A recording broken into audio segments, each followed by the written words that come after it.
हम बात करेंगे कि फैबटेक टेक्नोलॉजीज क्लीन रूम्स लिमिटेड करती क्या है। तो कंपनी मैन्युफैक्चर करती है और डिज़ाइंस प्रोवाइड करती है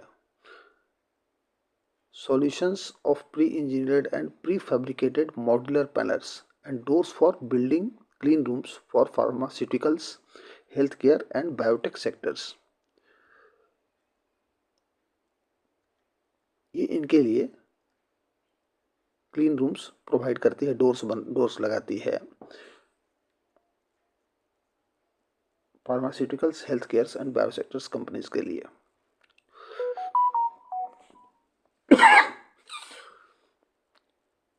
अगर इंडस्ट्री की ग्रोथ को देखा जाए तो Indian clean room technologies market का ग्रोथ जो है काफ़ी रोबस्ट है। अभी फ़िलहाल इसकी वैल्यूएशन जो है $277.4 मिलियंस है, जो कि 2023 में है, और जिसका प्रोजेक्शन है या उम्मीद की जा रही है कि 2030 तक ये $484.2 मिलियंस का हो जाएगा, जो 8.3% के CAGR से होगा। ये एक प्रोजेक्शन है। कंपनी का इशू साइज जो है ये 32,64,000 इक्विटी शेयर्स का है, जो कि कम्प्लीटली फ्रेश इशू है, जो कि एक अच्छी बात है।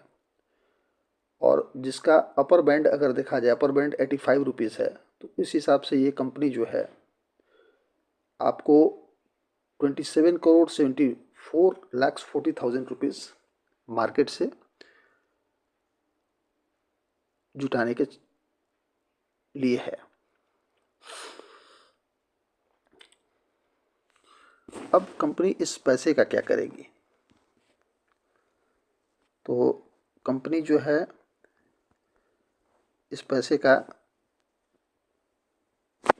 Long term working capital requirements के लिए यूज़ करेगी। फिर एक्विजिशंस के लिए 2 कंपनियों का एक्विजिशन करने का इरादा है कंपनी का, Kelvin air conditioning and ventilation systems private limited का, और कुछ रकम का ये उपयोग जनरल कॉरपोरेट पर्पस के लिए करेगी। तो कंपनी का IPO लाने का ऑब्जेक्टिव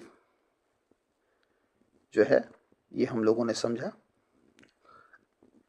रही बात फाइनेंशियल स्टेटमेंट्स की, अगर देखा जाए कंपनी का रेवेन्यू ग्रोथ क्या है और top line bottom line growth क्या है, ये अगर देखा जाए तो कंपनी का रेवेन्यू जो है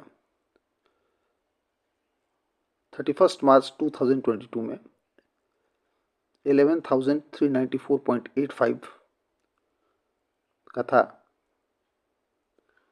जो कि मार्च में 12,510.15 का हुआ। फिर मार्च 31, 2024 में इसका रेवेन्यू में थोड़ा ड्रॉप आया, जो 799.26 का रहा। और अभी फ़िलहाल कंपनी का रेवेन्यू सितंबर तिमाही तक 6,222.89 का है। अगर प्रॉफिट की बात की जाए तो कंपनी का प्रॉफिट जो है वो रेगुलरली इंक्रीज़ कर रहा है, जो कि अच्छी बात है। अर्निंग पर शेयर्स भी बढ़ा है और ऑलमोस्ट बराबर है। कंपनी की बोरोइंग कम हुई है अगर 2022 से देखा जाए तो, जो कि अच्छी बात है। रिटर्न ऑन इक्विटी अगर देखा जाए कंपनी का तो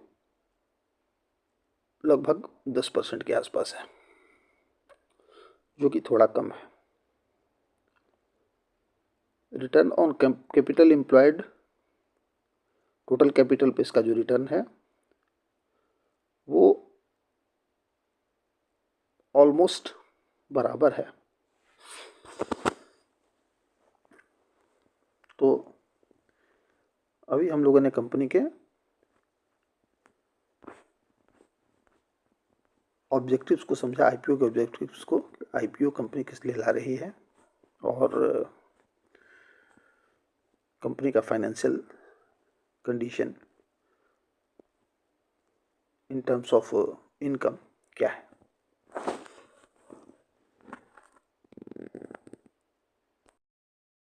अभी हम बात करेंगे Fabtech technologies clean room services limited के लिए रिस्क फैक्टर्स क्या क्या है। चूँकि ये कंपनी जो पैसा आईपीओ से जुटा रही है उसका उद्देश्य न्यू एक्विजिशंस के लिए है, और अगर ये न्यू एक्विजिशंस नहीं हो पाता है तो इससे उसके कंपनी के रेवेन्यू पर असर पड़ सकता है। कंपनी का रेवेन्यू कुछ लिमिटेड नंबर ऑफ कस्टमर्स से आता है। अगर ये कंपनियां अपना एक्सपेंशन नहीं करती हैं तो इससे भी कंपनी के रेवेन्यू पर असर पड़ सकता है। कंपनी डिपेंड है लिमिटेड नंबर ऑफ सप्लायर्स पर, जो कि इन्हें रॉ मटेरियल का सप्लाई करती है, और इनके साथ कोई लॉन्ग टर्म सप्लाई अरेंजमेंट भी नहीं है। इस स्थिति में अगर जो कंपनियां सप्लाई नहीं करती हैं सप्लाई रोक दें तो भी इससे इस कंपनी के फाइनेंशियल्स पर असर पड़ सकता है, अर्थात इसकी आय पर असर पड़ सकता है।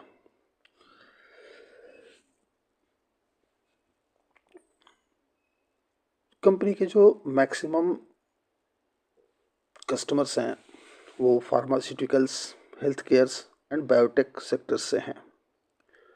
अगर ऐसे फैक्टर्स जो इन सेक्टर्स को एडवर्सली अफेक्ट करते हैं तो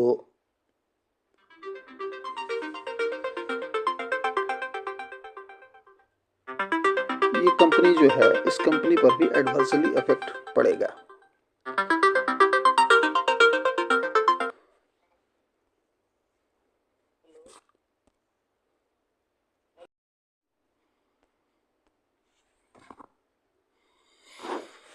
अब हम कंपनी के इनकम स्टेटमेंट को देखते हैं।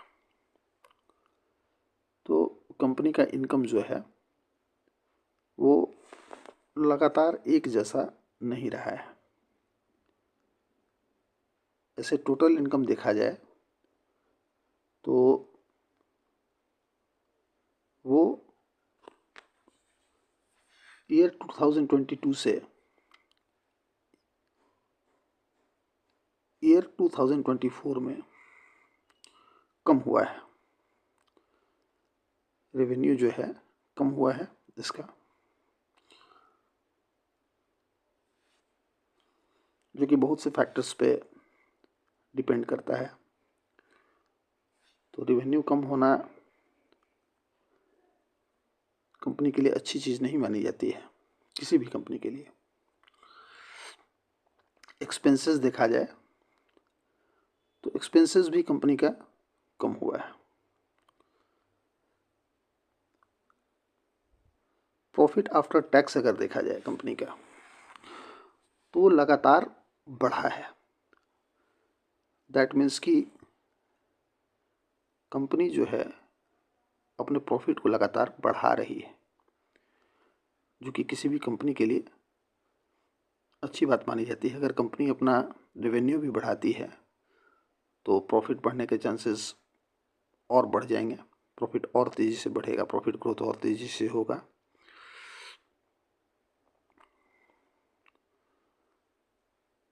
तो इस हिसाब से देखा जाए प्रॉफिट ग्रोथ टॉप लाइन और बॉटम लाइन में देखा जाए तो टॉप लाइन ग्रोथ कंपनी का अच्छा नहीं है, but bottom line growth company का अच्छा है।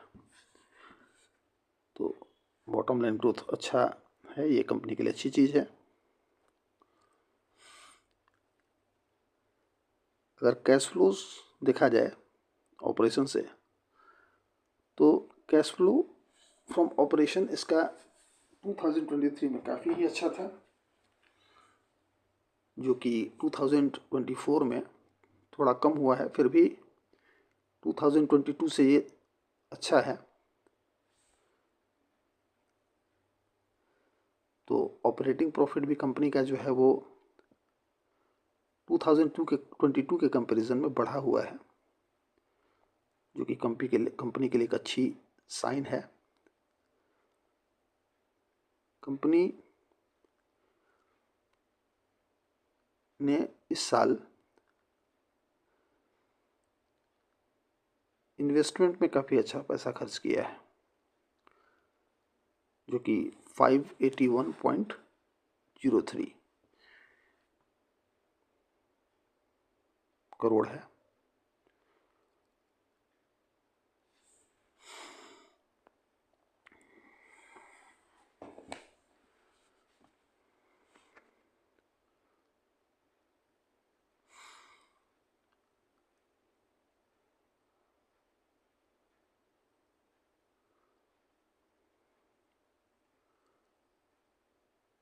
तो कंपनी का कैश फ्लो भी अगर देखा जाए, अगर कैश फ्लो की बात की जाए, जो कि सारे एक्सपेंसेस के बाद देखा जाता है, कैश फ्रॉम ऑपरेटिंग एक्टिविटीज़ जो आता है, उसके बाद हम लोग जो खर्च करते हैं, कंपनी जो इन्वेस्टिंग एक्टिविटीज़ में खर्च करती है, जो फाइनेंशियल एक्टिविटीज़ में खर्च करती है, उसके बाद जो कंपनी के पास पैसा बचता है, अगर वो देखा जाए तो उसमें भी ग्रोथ देखने को मिल रहा है।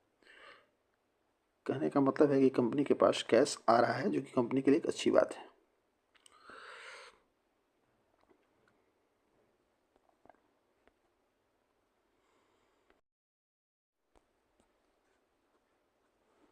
सारी चीज़ों को देखते हुए अगर आईपीओ में सब्सक्रिप्शन की बात की जाए, तो मेरे समझ से जो हाई रिस्क टेकिंग इन्वेस्टर हैं,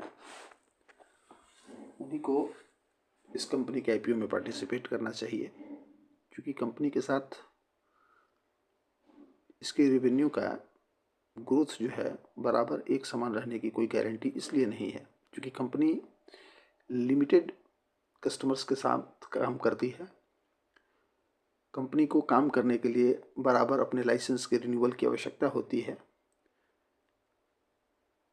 और रिन्यूअल नहीं होने पर कंपनी के रेवेन्यू पर, इसके प्रॉफिट ग्रोथ पर असर आ सकता है। कंपनी जो पैसा आईपीओ के थ्रू जुटा रही है, वो दो कंपनियों के एक्विजिशंस के लिए कर रही है मेनली, और अगर ये दो एक्विजिशंस नहीं हो पाते हैं तो इसका निगेटिव इफेक्ट कंपनी के रेवेन्यू पर आ सकता है। अतः उपरोक्त सभी चीज़ों को देखते हुए मेरे समझ से जो लोग हाई रिस्क टेकर इन्वेस्टर हैं, जिनका रिस्क एपेटाइट ज़्यादा है, उन्हीं लोगों को इस कंपनी के आईपीओ के लिए सब्सक्राइब करना चाहिए। बाकी आप लोग अपना भी विचार कमेंट के माध्यम से मुझे बता सकते हैं। धन्यवाद।